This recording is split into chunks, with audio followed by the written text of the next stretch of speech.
여러분 안녕하세요. 자, 시스템 분석 설계 오늘 첫 시간이죠. 전체적으로 시스템 분석 및 설계가 어떤 과목인지에 대해서 여러분들과 함께 학습을 해 나가도록 하겠습니다. 자,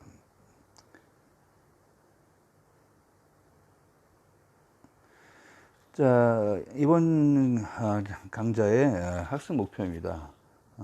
전략적 계획 프로세스와 이것이 IT 팀에 어떠한 중요한 의미를 갖는지를 여러분들이 설명하실 수 있게 됩니다. 이번 강좌를 수강하시면 우리 회사에서 갖고 있는 그 미션 스테이트먼트라고 하죠. 그 일종의 비전문 같은 겁니다.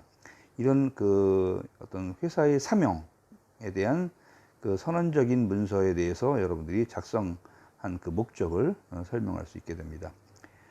스와트 분석이라고 하는 분석법이죠. 그래서 어떤 강점과 약점, 기회와 위험 요인 이런 네 가지 측면에서 분석을 수행하는 것인데요.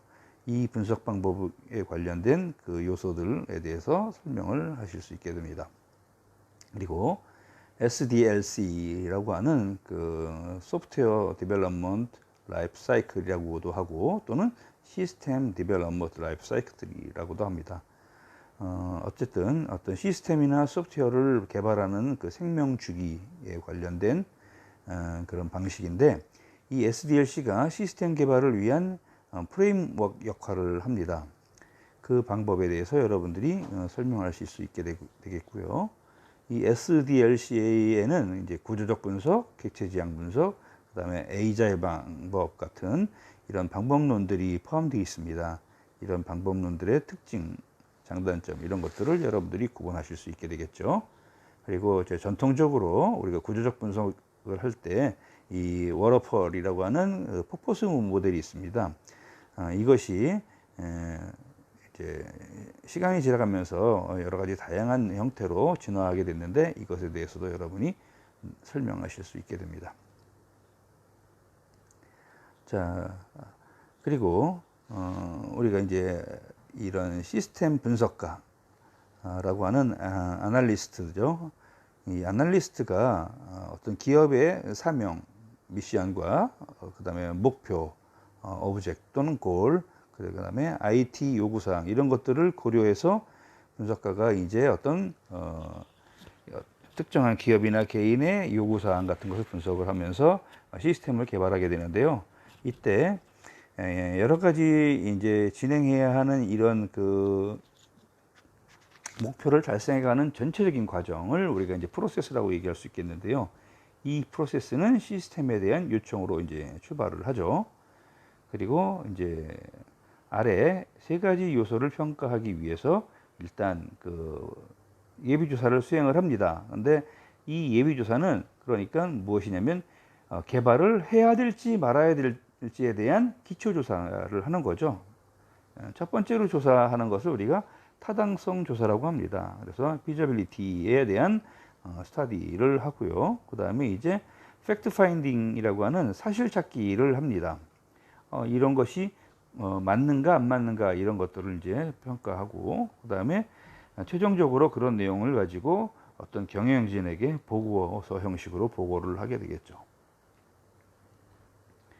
자, 우리가 시스템을 개발하기 위한 뼈대, 프레임워크를 살펴보면요. 이 프레임워크는 오른쪽에 보이시는 것처럼 두 개의 커다란 톱니바퀴가 맞물려서 돌아가는 그런 구조를 갖습니다. 하나는 이제 어떤 사명을 진술하는 미션 스테이트먼트고요. 두 번째는 그 회사의 목표와 그 다음에 어떤 목적, 이런 것들을 서술하는 그런 두 개의 그 톱니바퀴로 이루어져 있고요. 위에 미션 스테이트먼트에 포함되어야 할 내용은 어떤 목적과 가치와 그 다음에 어떤 비전 같은 것이 포함돼서 작성이 되어야 하고, 그리고 밑에 이제 어떤 목적, 골, 목표죠. 그 다음에 오브젝티브스 이런 목표 이런 것들도 같이 포함돼서 그래서 기술이 되어야 합니다. 이런 것들을 정말 정확하게 냉정하게 분석하기 위해서 스와트 아날리시스를 하는 거죠. 그래서 결국은 최종적으로는 어떤 비즈니스 리절트를 도출해야 되는 이런 과정을 겪게 됩니다. 그래서 우리가 가장 초보적으로 먼저 수행해야 할 것이 뭐냐면 이런 정책적인 전략적인 어떤 기획을 하는 거죠. 그래서 이 스트래티직 플래닝을 할 때 필요한 세 가지는 어떤 사명 선언문으로 시작을 하고, 그 다음에 목표와 목적을 지속적으로 유지하고, 그 다음에 장기 목표와 단기 목표를 구분해서 우리가 확인하는 이런 방식으로 일단 계획을 합니다. 자, 그 다음에 이제 그러면 IT 프로젝트를 할 때는 어떠한 전략적인 그런 계획을 수립해야 하느냐. 아주 신중한 계획을 준비를 하면 할수록 이제 아주 실현 가능한 그런 개발이 나오겠죠. 그래서 프로젝트는 전반적으로 비즈니스 전략 및 운영을 하는데 필요한 요구사항 같은 것을 지원할 수 있어야 하고요. 그 다음에 프로젝트 범위가 잘 정의되어야 합니다. 너무 할 수 없는 넓은 범위까지 가다 보면 프로젝트가 산으로 갈 수도 있죠. 그리고 너무 좁게 보면 정말 유연하고 유용성 있는 확장성 있는 아주 유용한 그런 개발이 안 될 수가 있습니다. 그래서 프로젝트 범위가 잘 정의되어야 하고, 그리고 아주 분명하게 명시되어야 합니다. 그래서 명시된 내용이 달성될 수 있도록 이렇게 우리가 이제 관리가 되어야 되겠죠. 그리고 프로젝트 목표는 아주 현실성이 있고 달성할 수 있으며, 그리고 특정한 진술들, 가정들, 제약들, 그리고 여러 가지 다양한 요인들, 이 밖에도 다양한 그 입력들과 연결돼서 이 프로젝트 목표가 수립되는 겁니다. 자, 그렇다면 이제 스와트 분석을 해야 한다고 했는데요. 이 스와트 분석이 무엇인지 한번 살펴보도록 하겠습니다. 자, 기업의 스와트 분석은 일반적으로 다음 질문으로 시작을 합니다. 첫 번째 질문은 이런 질문이죠. 우리의 강점이 무엇인가 하는 겁니다. 이런 강점을 비즈니스 목표를 달성하기 위해서 어떻게 사용할 수 있을까에 대해서 우리가 고민하는 겁니다.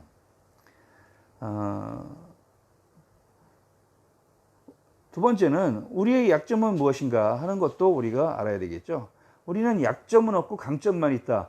이건 불가능해요. 아주 미약하지만 아주 작은 틈새를 통해서 댐이 무너질 수 있다는 것을 여러분들 알고 계실 겁니다. 어떻게 하면 이런 약점을 없애거나 줄일 수 있는가 하는 것에 대해서 우리가 초점을 맞춰야 하는 거죠. 줄이는 것, 없앨 수 없으면 줄여야 되는 거죠. 그리고 우리에게 좋은 성공으로 갈 수 있는 그런 기회 요인은 무엇인가에 대한 것도 우리가 스스로 자문을 해야 됩니다. 이것을 어떤 이점으로 활용하기 위해서, 즉 강점으로 써먹기 위해서는 어떻게 이것을 이용하면 되는가 하는 것에 대한 것도 여러분들이 파악을 하셔야 되고요. 그리고 마지막으로 우리에게 위협으로 다가올, 즉 현재는 우리가 약점은 아니지만 이게 잘못하면 약점화될 수 있는 그런 위험 요인은 무엇인가를 파악을 해야 됩니다. 가능하면 이런 위험 요인을 평가, 관리, 그리고 대응할 수 있는 방안까지도 미리 살펴두는 것이 좋겠죠. 자, 오른쪽 그림에 나와 있는 예시입니다. 예를 들면 어떤 기업은 강점으로는 웹 디자인을 아주 잘하고요. 그리고 웹 디자인을 할 수 있는 이런 직원들이 아주 훌륭한 직원을 갖고 있습니다. 그리고 시스템을 분석하는 그런 비용이 상당히 적게 들고요. 그리고 최근에 네트워크를 업그레이드 했어요. 약점으로는 아직까지도 일부 시스템이 옛날 구형 컴퓨팅 시스템을 쓰고 있고요. 그 다음에 예산 증가가 굉장히 어렵습니다. 그리고 다큐멘테이션, 문서화가 되어 있는데 옛날 올드 버전으로 되어 있기 때문에 업데이팅이 필요한 부분이 있습니다. 기회 요인으로는 아주 잘 배치되어 있습니다. 이런 어떤 여러 가지 확장성을 고려해서, 그리고 여러 가지 새로운 어떤 소프트웨어가 이제 아주 첫 번째로 개발될 수가 있고요. 그 다음에 아주 잠재력, B2B라고 하는 사업 분야의 성장성이 아주 잠재적으로 높습니다. 위험 요인으로는 웹에 대한 어떤 경쟁이 심화되고 있고, 그 다음에 FCC 규칙이, 즉 연방 규칙이 상당히, 우리나라로 보면 국가의 어떤 법규죠, 규정, 이런 것들이, 규제 같은 것들이 이제 아주 심각하게 다가올 수가 있고, 뭐 이런 내용들을 이제 위험 요인으로 이렇게 판단한 겁니다.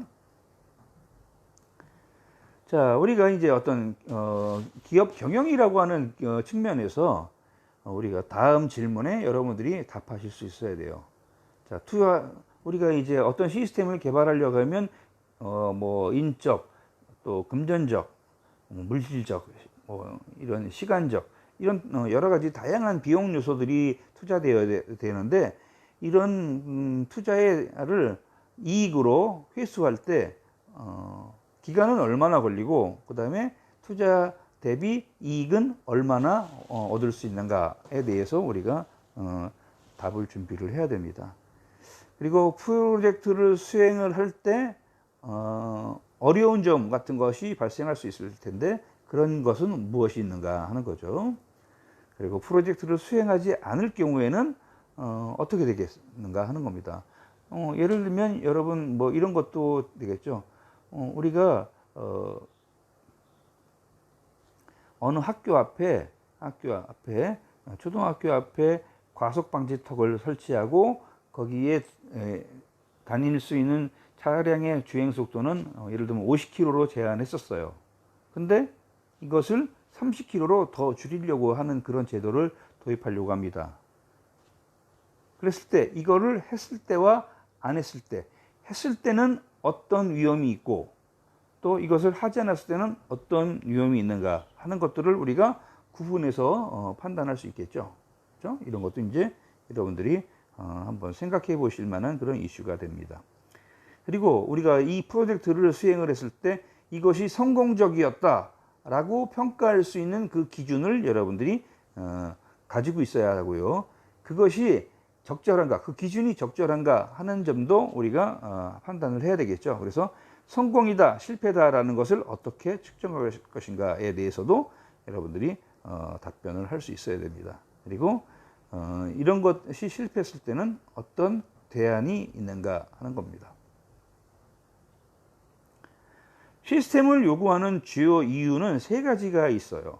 하나는 서비스를 좀 개선하기 위해서, 두 번째는 새로운 제품과 서비스를 지원해 주기 위해서, 세 번째는 성능이 좀 더 뛰어난 성능을 제시하기 위해서, 이렇게 세 가지가 있습니다.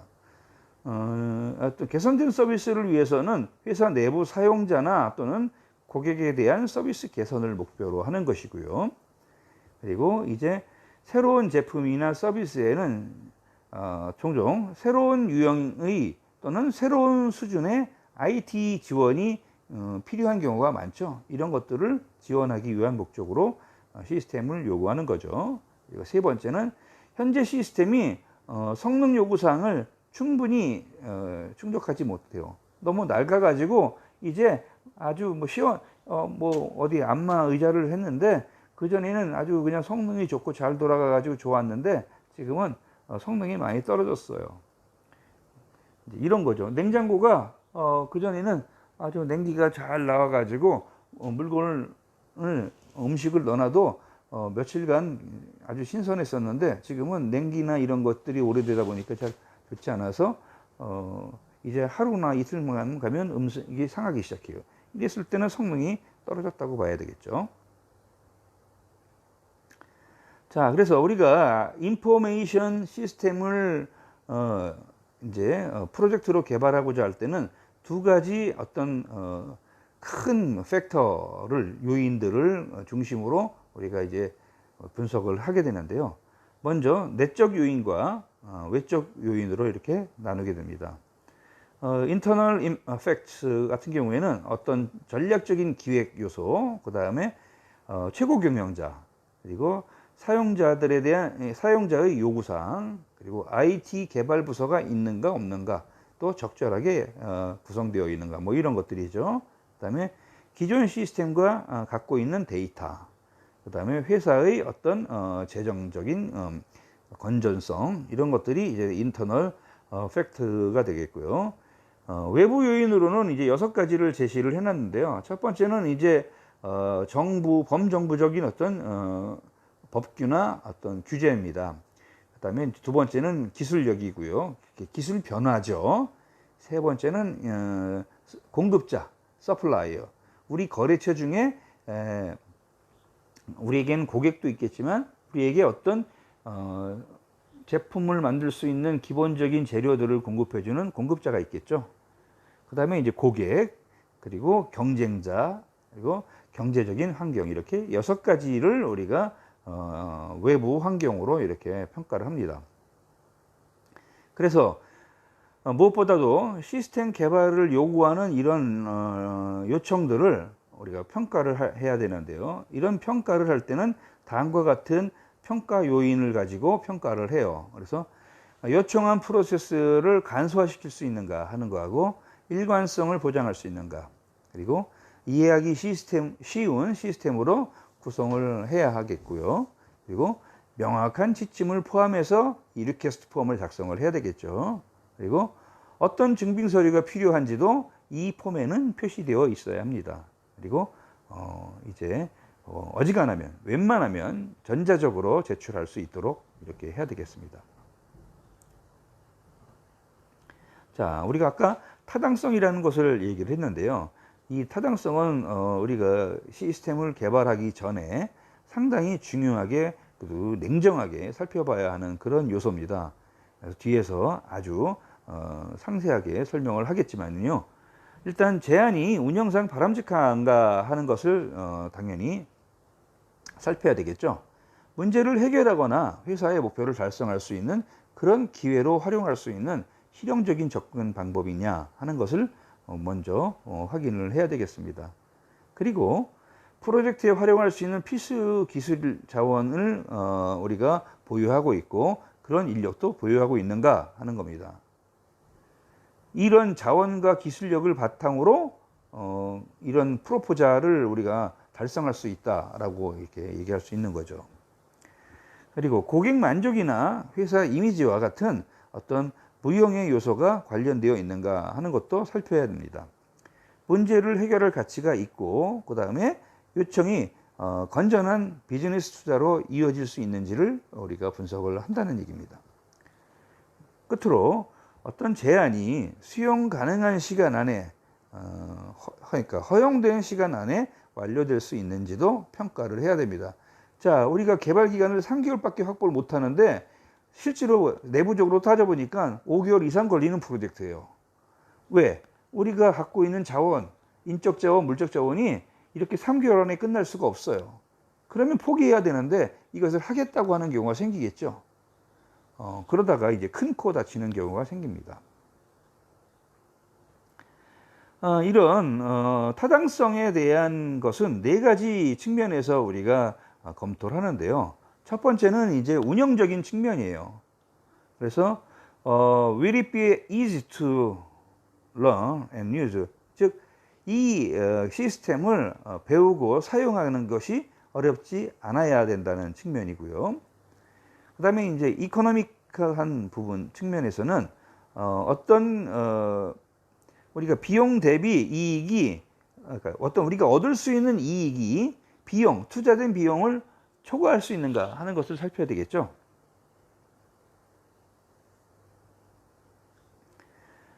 그 다음에 기술적인 부분에서는 우리가 이런 기술적인 자원들을 갖고 있느냐 이거죠. 이거를 이 프로젝트를 수행할 만한, 그리고 스케줄이라고 하는 측면에서는 우리가 이거 기간 안에 정확하게 시간을 지키면서 수행할 수 있는가 하는 것, 이렇게 4가지 측면에서 우리가 이런 것들이 feasible한가를 따지는 겁니다. 자, 첫 번째, 운영 타당성 측면에서는 경영진이 프로젝트를 탐탁히 여기지 않는 경우가 있어요. 담당자들은 이것이 꼭 필요하다고 주장하는데 그 필요성을 알면서도 경영자는 때로는 비용 때문에 탐탁치 않게 긍정적으로 생각하지 않을 경우가 있습니다. 따라서 경영진이 프로젝트를 적극적으로 지원하고 안 하고의 차이는 그 프로젝트에 아주 중요한 영향을 미칠 수가 있습니다. 이뿐만이 아니라 사용자가 프로젝트를 지원하는지, 그리고 현재 시스템이 잘 사용될 뿐 아니라 효과적으로 사용되고 있습니까? 라고 이게 질문을 해야 되는 거죠. 그렇다면 현재 시스템을 계속 쓰지라는 그런 생각이 들 거 아니겠어요, 그죠? 자, 그 다음에 두 번째 카테고리로는 새로운 시스템이 인력 감소로 이어질 수 있는가? 그러면 기존 인력들이 자리를 잃게, 일자리를 잃을 수 있는 그런 위험 요인이 발생하면 싫어하겠죠. 그래서 그렇다면 이 신규 시스템을 도입함으로써 기존 인력 중에 일부가 일자리를 잃게 된다면 그러면 안 되는 거죠.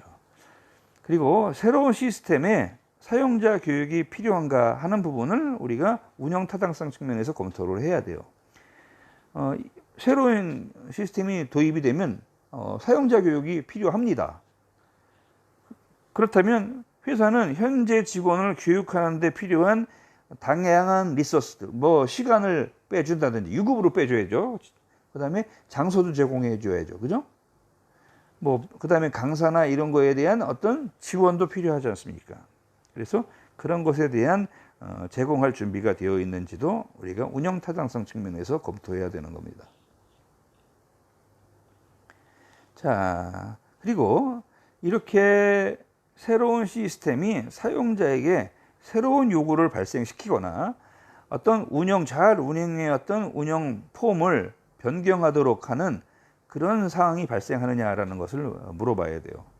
자, 예를 들면 정보의 접근성이 떨어지고 있으면 안 되겠죠. 그리고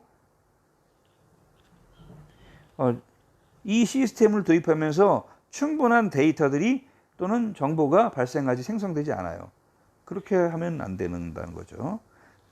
그리고 성능이 어떤 식으로든 저하된다고 하면 신규 시스템을 도입한 효과가 떨어지는 거잖아요. 그죠? 그렇다면 이렇게 저하가 된다고 하면 조직의 전반적인 이익이 결국 개인의 손실보다 커질 수가 있죠. 그러면 조직에서는 이것을 굉장히 못마땅해 할 수밖에 없습니다. 이 밖에도 고객이 일시적으로 영구적으로 부작용을 경험하고 있는가, 또 회사의 이미지나 영업권에 대한 위험 요인으로 작용할 수 있는가, 그 다음에 개발 일정이 다른 회사의 우선순위와 충돌하는가, 그리고 법적 문제, 윤리적 문제를 고려해야 하는가, 이런 것들이 다 운영적인 타당성을 검토할 때 함께 검토되어야 할 사항인 거죠. 자, 기술적 타당성은요, 회사에 필요한 하드웨어, 소프트웨어, 그리고 네트워크 자원들이 충분한가라는 것을 검토하는 겁니다. 만약에 충분하지 않다면 그러한 자원을 아주 특별한 어려움 없이 구할 수 있는가 하는 것도 여기서 물어봐야 하겠죠. 그리고 회사에 필요한 기본 기술 전문 지식이 있는가, 그런 인력을 보유하고 있으면 해결되겠죠. 그렇지 않으면 어떻게 그런 부분들을 커버할 수 있는가라는 것을 우리가 여기서 이제 검토해야 되는 거고요. 이렇게 제한된 플랫폼의 향후 요구사항을 충분히 활용할 수 있는, 감안할 수 있는 그런 확장성, 여유도, 유연성, 이런 것들이 있는가 하는 겁니다. 자, 이런 것들은 기술적 타당성 측면에서 우리가 검토해야 할 사항이고요. 이 밖에도 프로토타입이 필요한가? 즉 시제품을 만들어 놓고 이미 알파 테스트, 베타 테스트로 해서 출시하기 전에 충분하게 이렇게 피드백하면서 이제 하기 위해서 피드백을 만들어야 되는가 하는 거죠. 그리고 이제 하드웨어나 소프트웨어 환경이 안정적인가 하는 거. 그리고 현재뿐만 아니라 미래에 다른 회사 내에 존재하는 다른 정보 시스템과 통합할 수 있는가 하는 거예요. 언제든 통합할 수 있도록 해야 되겠죠. 그리고 고객 및 공급업체가 운영하는 외부 시스템과도 잘 연동되는가 하는 것을 이제 기술적으로 고려해야 됩니다. 하드웨어와 소프트웨어 조합이 적절하게 돼서 그 다음에 아주 합당한 아주 적합한 성능을 제공할 수 있는가. 그리고 우리가 분명하게 어떤 expectation, 기대치를 가지고 있죠. 그리고 성능에 대한 목표치도 가정을 해서 설정을 해 놓습니다. 그래서 그런 것에 대한 사양이 있는가도 따져봐야 하겠고요. 시스템이 향후 어떤 트랜잭션 같은 것이 늘어났을 때, 또 회사가 커졌을 때, 이럴 때 충분하게 그 업무량을 소화할 수 있는가, 처리량을 소화할 수 있는가 하는 것도 기술적으로 타당성 측면에서 검토를 해봐야 합니다. 자, 경제적 타당성인데요. 이 경제적 타당성 부분부터는 잠시 쉬었다 가도록 하겠습니다.